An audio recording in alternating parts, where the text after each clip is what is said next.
Chapter 4 in The Art of Gathering by Priya Parker is titled Create a Temporary Alternative World.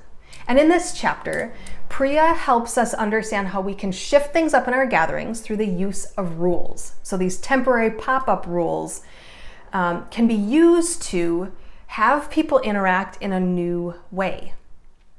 An example that Priya offers is bride and groom that had asked that there were no phones during the wedding.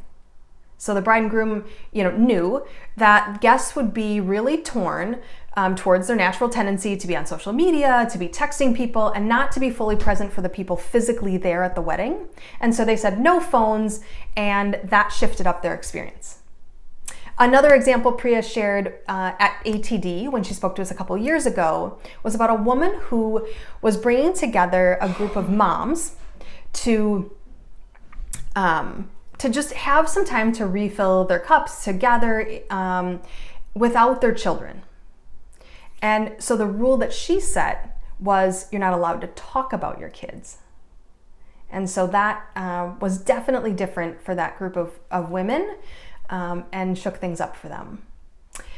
So how might you use pop-up rules to create an alternative world in your next gathering? You might choose to ask that there are no laptops in the meeting room.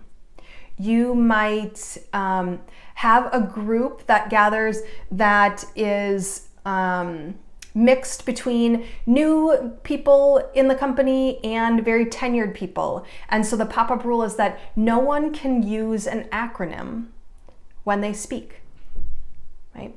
So pop-up rules are to help counteract a common pitfall you might see in that gathering so that the group can have a richer experience.